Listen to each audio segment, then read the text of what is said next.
Welcome back, my friends, to our little corner of warm stories. Last time we left off, James had made a hard choice. He was going to sell his beloved car to help his father pay off the debt to Mr. Huan. And Diep, his loyal wife, was quietly thinking of another way to help. This continues my own take on what might happen next for this gentle family. So, what did Diep have in mind? Let me tell you, it wasn't anything dramatic.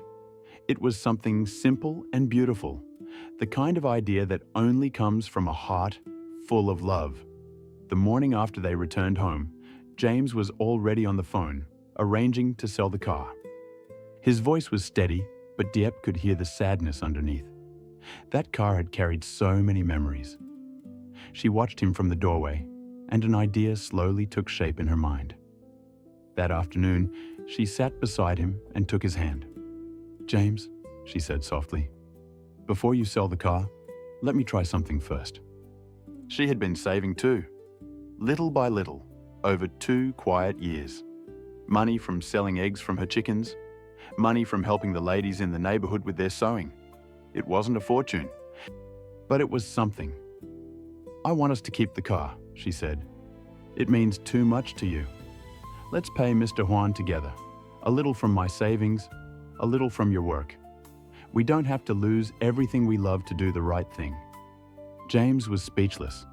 He had never imagined she'd been setting aside money all this time. "You did this for us?" he asked.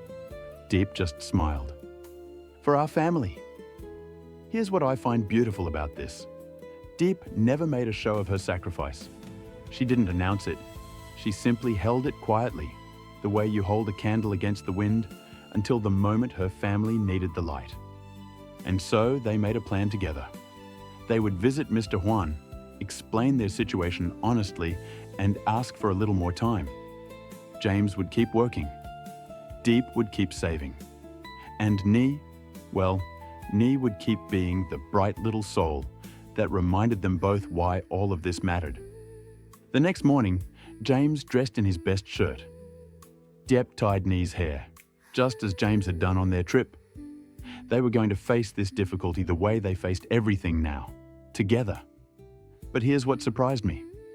When they arrived at Mr. Huan's house, they didn't find the cold, impatient man James had been dreading.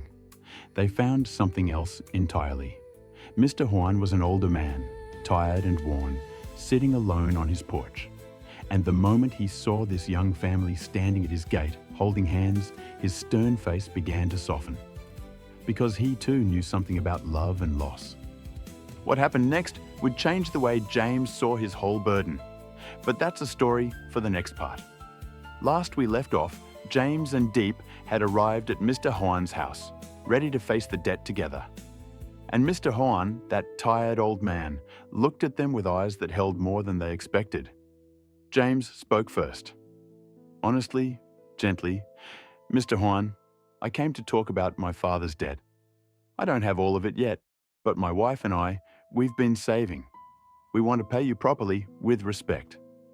We just ask for a little time." Diep stepped forward and placed their small savings on the table. "This is what we have so far. It isn't everything, but it's a promise that we will not forget what we owe you." For a long moment, Mr. Huan said nothing. Then he looked at little Ni, hiding shyly behind her mother's leg, and something in him shifted. "Sit," he said. "Have some tea." As they sat, the old man began to talk. He told them his own son had moved far away years ago. He rarely visited. The house was quiet now, too quiet. "Your father," Mr. Huan said slowly, "he was always good to me when we were young. I lent him that money because he was my friend. Seeing you here, your whole family, fighting honestly for him, it reminds me why. What I love about this moment is how it turns an enemy into a neighbor." James had spent weeks dreading Mr. Huan, imagining him as a hard man waiting to take everything.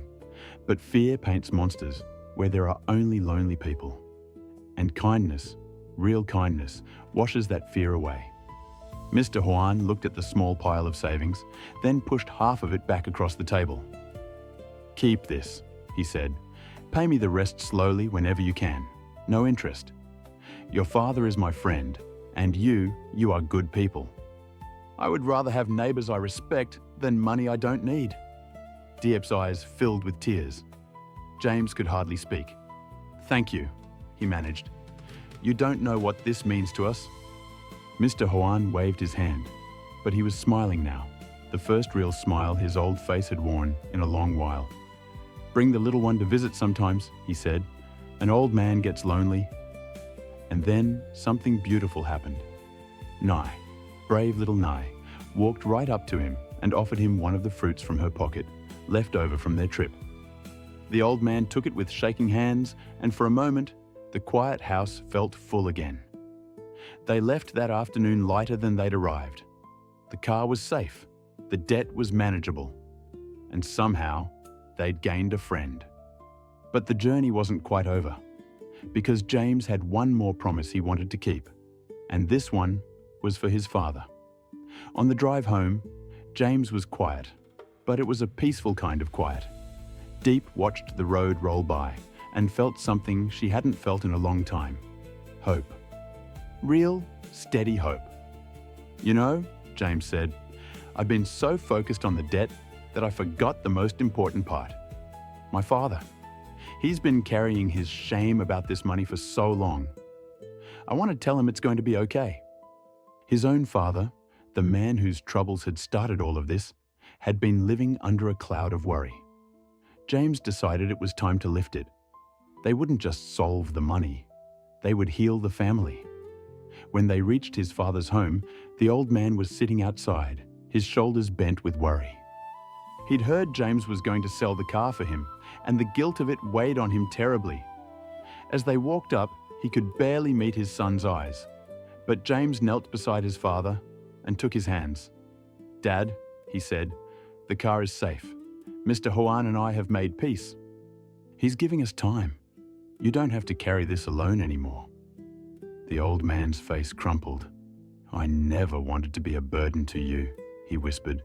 "You have your own family now, your own struggles." And here, James said the words that healed everything. "You're not a burden, you're my father. A family that helps each other isn't doing charity. It's just being a family." He gestured to Diep and Nai standing close. "We do this together now, all of us." The old man wept then, but they were good tears, the kind that wash away years of quiet shame. Diep stepped forward and embraced him like her own father. And Nai climbed into his lap, telling him all about the blue water and the house made of earth. For the first time in years, the old man laughed. "This is the part that gives me hope, because James didn't just save a car or pay a debt. He showed us what family really means. Not perfect people, not endless money. Just people who refuse to let each other carry their burdens alone." That evening, the whole family sat together for a simple meal. 3 generations under one roof. James, Diep, Nai, and the grandfather whose burden had finally lifted. The car sat outside, safe. The debt had become a friendship, and the worry that had haunted them was gone. But James had one last surprise in his heart, something he'd been dreaming about ever since that trip to the mountains. A way to bring his whole family even closer, to turn a single beautiful day into something that could last for years.